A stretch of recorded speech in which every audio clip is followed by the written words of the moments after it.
Nós vamos ler agora o capítulo 15 de Ezequiel. Ele fala sobre Jerusalém é uma videira inútil. A partir do versículo 1 diz assim a palavra do Senhor veio a mim dizendo: Filho do homem, de todos os ramos das árvores da floresta, o que acontece com a lenha da videira? Será que essa madeira pode ser empregada para fazer alguma obra? Será que é possível tirar dela uma estaca para pendurar objetos? Eis que é jogada no fogo para ser queimada. Se o fogo queima as duas extremidades e o meio fica também carbonizado, será que serve para alguma obra? Ora, se já não servia para nada quando estava inteira, muito menos servirá para fazer alguma coisa depois que o fogo a queimou ou estiver carbonizado. Portanto, assim diz o Senhor Deus: como a lenha da videira entre as árvores da floresta, que entreguei ao fogo para ser queimado, assim entregarei os moradores de Jerusalém. Voltarei o rosto contra eles, mesmo que saiam do fogo. O fogo os consumirá, e vocês saberão que eu sou o Senhor, quando tiver voltado o rosto contra eles. Tornarei a terra em desolação, porque cometeram graves transgressões, diz o Senhor Deus. Chegamos ao capítulo 16 de Ezequiel. O contexto dele é a infidelidade de Jerusalém. Diz assim a partir do versículo 1. A palavra do Senhor veio a mim dizendo: Filho do homem, mostre a Jerusalém as suas abominações. E diga: assim diz o Senhor Deus a Jerusalém: quanto à sua origem e ao seu nascimento, você procede da terra dos cananeus. O seu pai era amorreu e a sua mãe era heteia. Quanto ao seu nascimento, no dia em que você nasceu, não lhe cortaram o cordão umbilical, nem a lavaram com água para que ficasse limpa, nem a esfregaram com sal, nem a enrolaram em panos.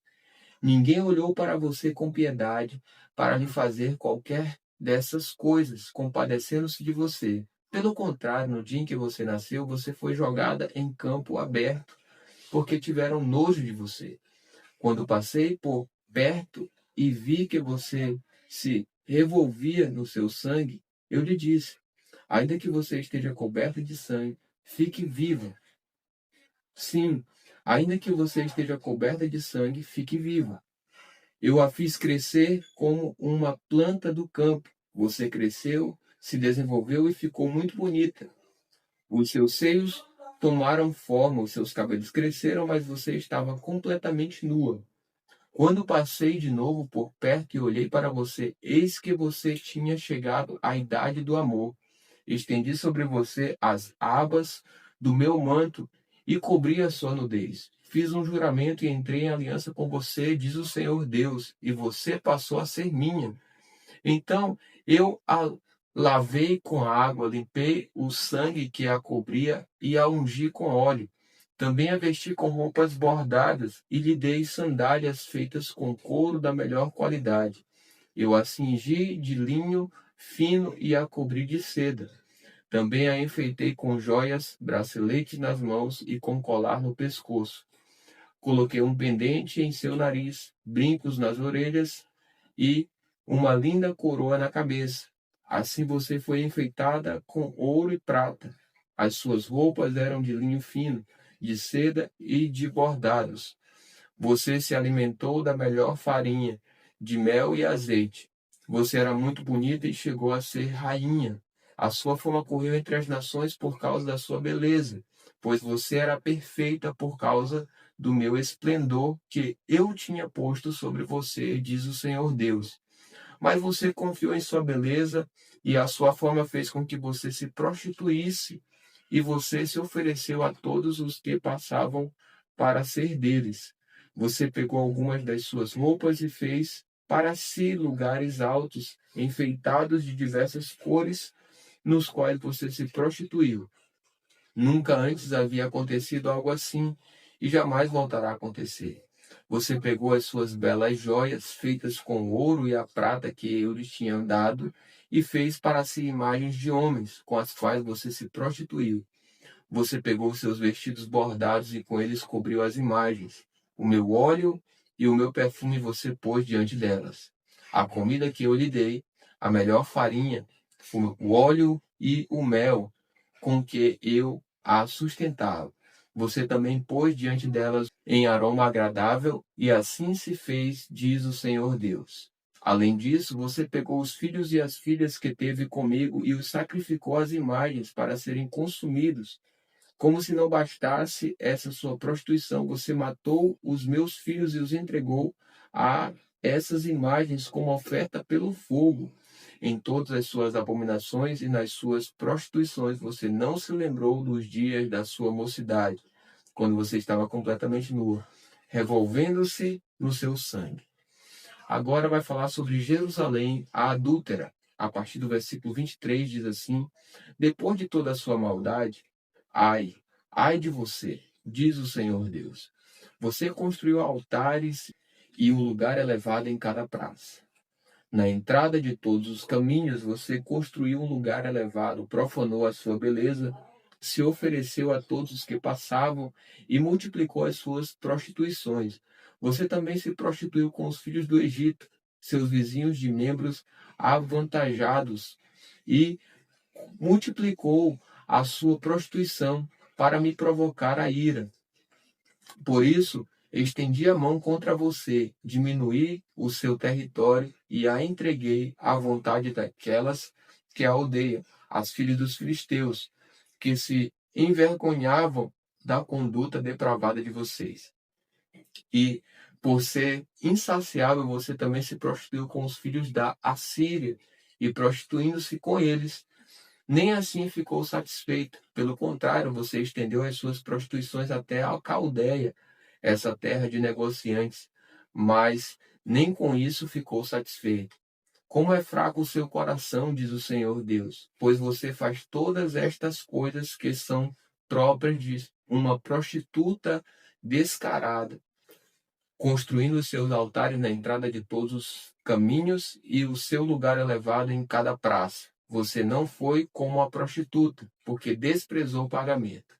Você foi como a mulher adúltera, que, em lugar do seu marido, recebe os estranhos. Todas as prostitutas recebem pagamento, mas você dá presentes a todos os seus amantes.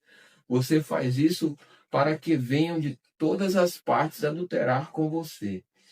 Com você na sua vida de prostituta, acontece o contrário do que se dá com outras mulheres. Ninguém pede que você se prostitua. Você faz o pagamento e ninguém paga nada a você. Nisso você é diferente. Agora o contexto é a condenação de Jerusalém a partir do versículo 35, diz assim: portanto, prostituta, ouça a palavra do Senhor. Assim diz o Senhor Deus: por você ter derramado o seu dinheiro e deixado à mostra a sua nudez nas suas prostituições com os seus amantes, por causa também de todos os seus ídolos abomináveis e do sangue de seus filhos que você ofereceu a esses ídolos. Eis que reunirei todos os seus amantes que você quis agradar, tanto os que você amava como todos os que você odiava. Eu os trarei contra você de todos os lados e descobrirei as suas vergonhas diante deles, para que eles vejam toda a sua nudez. Eu a julgarei como são julgadas as adúlteras e as assassinas. Farei com que você seja vítima de furor e de ciúme. Vou entregá-la nas mãos deles, e eles derrubarão os seus altares e lugares elevados. Vão despir você, levar as suas belas joias e a deixarão completamente nua. Trarão contra você uma multidão, irão apedrejá-la e a cortarão em pedaços com as suas espadas. Queimarão as suas casas e executarão juízos contra você à vista de muitas mulheres. Acabarei com a sua prostituição e você não fará mais nenhum pagamento. Desse modo, desafogarei em você o meu furor e deixarei de ter ciúmes de você.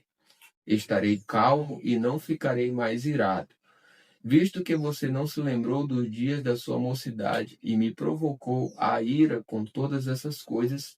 Eis que também eu farei recair sobre a sua cabeça um castigo que os seus atos merecem, diz o Senhor Deus. Não é fato que A todas as suas outras abominações você acrescentou esta depravação. Agora o contexto é tal mãe, tal filha. A partir do versículo 44, diz assim: Eis que todos os que usam provérbios usarão contra você o seguinte: tal mãe, tal filha. Você é filha da sua mãe, que teve nojo de seu marido e de seus filhos. E você é irmã das suas irmãs, que tiveram nojo de seus maridos e de seus filhos. A mãe de vocês era Etéia, e o pai era Amorreu. A sua irmã mais velha é Samaria, que mora ao norte de você com as suas filhas. E a sua irmã mais nova, que mora ao sul de você, é Sodoma com as suas filhas. Você andou nos mesmos caminhos em que elas andaram e fez as mesmas abominações que elas fizeram. E, como se isto não fosse o bastante, você ainda se corrompeu mais do que elas em todos os seus caminhos. Tão certo como eu vivo, diz o Senhor Deus, a sua irmã Sodoma e as filhas dela não fizeram o que você e as suas filhas fizeram. Eis que esta foi a iniquidade de sua irmã Sodoma.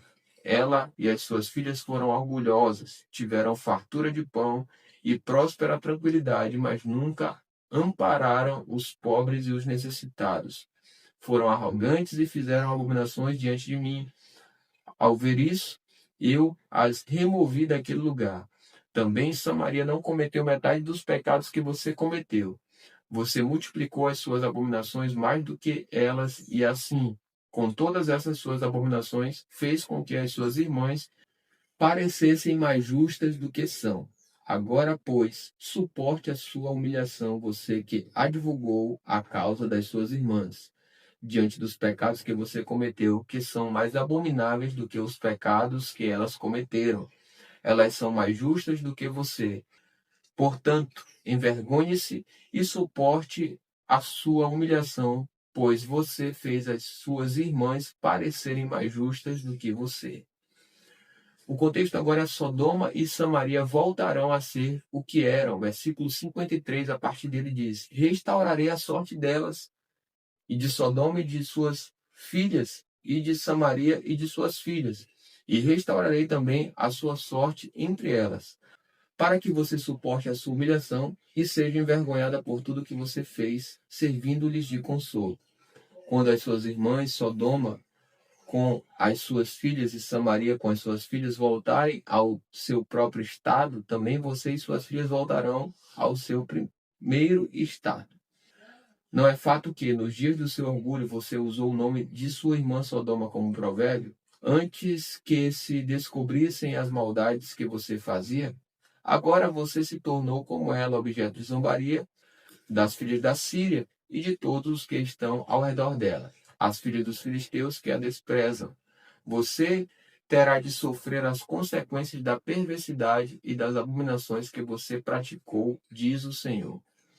Agora vai falar sobre uma aliança eterna. A partir do versículo 59 diz: Porque assim diz o Senhor Deus: Eis que farei com você o mesmo que você fez, pois você desprezou o juramento e quebrou a aliança. Mas eu me lembrarei da aliança que fiz com você nos dias da sua mocidade, e com você estabelecerei uma aliança eterna. Então você se lembrará dos seus caminhos e ficará envergonhada quando receber as suas irmãs, tanto as mais velhas como as mais novas. Eu as darei a você por filhas, mas não pela sua aliança. Estabelecerei a minha aliança com você e você saberá que eu sou o Senhor, para que você se lembre e fique envergonhada e nunca mais abra a sua boca por causa da sua humilhação. Quando eu lhe houver perdoado tudo o que você fez, diz o Senhor Deus.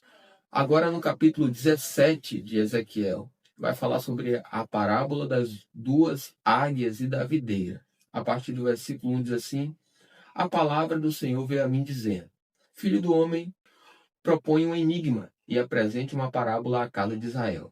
Diga: Assim diz o Senhor Deus. Uma grande águia de grandes asas, de comprida plumagem, cheia de penas de várias cores, veio ao Líbano e levou a ponta de um cedro. Arrancou a ponta mais alta dos seus ramos e a levou para uma terra de negociantes na cidade de mercadores, a deixou. Depois Pegou uma semente da terra e a plantou num campo fértil. Pegou-a e a plantou junto às muitas águas, como se fosse um salgueiro. Ela cresceu e se tornou uma videira de pouca altura, mas esparramada com os ramos virados para a águia e as raízes debaixo dela. Assim, ela se tornou uma videira e produzia ramos e lançava renovos. Houve outra grande águia de grandes asas e de muitas penas, e eis que a videira lançou as suas raízes na direção dessa águia e estendeu para ela os seus ramos desde o lugar onde estava plantada para que a regasse. Ela estava plantada em boa terra, junto a muitas águas, para produzir ramos, dar frutos e ser excelente videira. Diga, assim diz o Senhor Deus. Será que ela vai prosperar? Será que a primeira águia não lhe arrancará as raízes e não cortará o seu fruto para que se sequem todas as folhas de seus renovos? Não será necessária muita força nem muita gente para arrancá-la pelas raízes. Mas, mesmo que esteja plantada, será que vai prosperar? Será que não vai secar completamente quando o vento leste tocar nela? No lugar onde está plantada, secará. Então a palavra do Senhor veio a mim dizendo: pergunte agora à casa rebelde: será que vocês não sabem o que significa isso? Diga: eis que o rei da Babilônia veio a Jerusalém, pegou o seu rei e os seus príncipes e os levou consigo para a Babilônia. Escolheu um membro da família real, fez aliança com ele e tomou dele juramento. Levou os poderosos da terra para que o reino ficasse humilhado e não se levantasse, mas, guardando a sua aliança, pudesse subsistir. Mas ele se rebelou contra o rei da Babilônia, enviou os seus mensageiros ao Egito para conseguir cavalos e um grande exército. Será que prosperará ou conseguirá escapar aquele que faz tais coisas? Poderá quebrar a aliança e escapar? Tão certo como eu vivo, diz o Senhor Deus, no lugar em que mora o rei, que o pôs no trono, cujo juramento desprezou e cuja aliança quebrou, sim, junto dele, no meio da Babilônia será morto. Faraó, nem com grande exército, nem com numerosa companhia, o ajudará na guerra, quando rampas e torres de ataque forem levantadas para destruir muitas vidas. Ele desprezou o juramento, quebrando a aliança feita com aperto de mão, e praticou todas estas coisas, por isso não escapará. Portanto, assim diz o Senhor Deus: tão certo como eu vivo, o meu juramento que ele desprezou e a minha aliança que ele quebrou, isto farei recair sobre a sua cabeça. Estenderei sobre ele a minha rede e ficará preso nas minhas malhas. Eu o levarei para a Babilônia e ali entrarei em juízo com ele por causa da rebeldia que praticou contra mim. Todos os seus fugitivos, com todas as suas tropas, cairão à espada, e os que restarem serão espalhados aos quatro ventos. Então vocês saberão que eu, o Senhor, falei. Agora vai haver a promessa de restauração, uma promessa de restauração a partir do versículo 22 diz: assim diz o Senhor Deus, também eu pegarei a ponta mais alta do meu cedro e a plantarei. Do principal dos seus ramos cortarei o renovo mais tenro, e eu mesmo o plantarei sobre um monte alto e sublime. No monte alto de Israel o plantarei. Ele produzirá ramos, dará frutos e se tornará um cedro excelente. Debaixo dele viverão pássaros de todo tipo. À sombra dos seus ramos se aninharão aves de toda espécie. Todas as árvores do campo saberão que eu, o Senhor, derrubo a árvore alta e elevo abaixo, seco a árvore verde e faço reverdecer a seca. Eu, o Senhor, falei e eu o cumprirei. Chegamos ao capítulo 18 de Ezequiel. Ele fala sobre a responsabilidade pessoal. A partir do versículo 1 diz assim a palavra do Senhor veio a mim dizendo: o que vocês querem dizer, vocês que ficam repetindo este provérbio a respeito da terra de Israel? Os pais comeram uvas verdes e os dentes dos filhos é que se embotaram?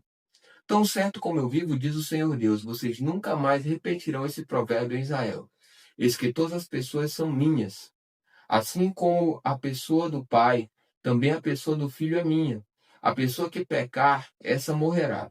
Se um homem é justo e age com justiça e retidão, não come a carne sacrificada nos altos, nem levanta os olhos para os ídolos da casa de Israel, não contamina a mulher do seu próximo, nem tem relações com a mulher menstruada, não oprime ninguém, mas devolve ao devedor a coisa penhorada e não rouba, reparte o seu pão com o faminto e cobre com roupas aquele que está nu, não empresta para ter lucro e não cobra juros, desvia a sua mão da injustiça e é imparcial ao julgar uma questão entre duas pessoas, anda nos meus estatutos e guarda os meus juízos, procedendo retamente. Esse tal é justo e certamente viverá, diz o Senhor Deus.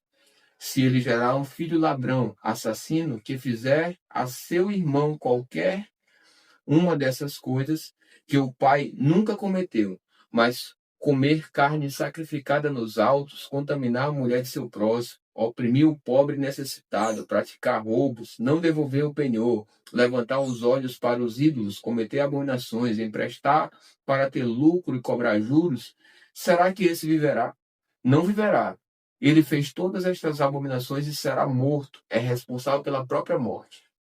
E se esse filho gerar um filho que veja todos os pecados que o pai cometeu e vendo-os não fizer coisas semelhantes, não comer carne sacrificada nos altos, não levantar os olhos para os ídolos da casa de Israel, não contaminar a mulher de seu próximo, não oprimir ninguém, não retiver o penhor, não roubar, repartir o seu pão com o faminto, cobrir com roupas aquele que está nu, desviar sua mão da injustiça, não emprestar para ter lucro, nem cobrar juros, executar os meus juízos e andar nos meus estatutos, esse tal não morrerá por causa da iniquidade de seu pai, certamente viverá.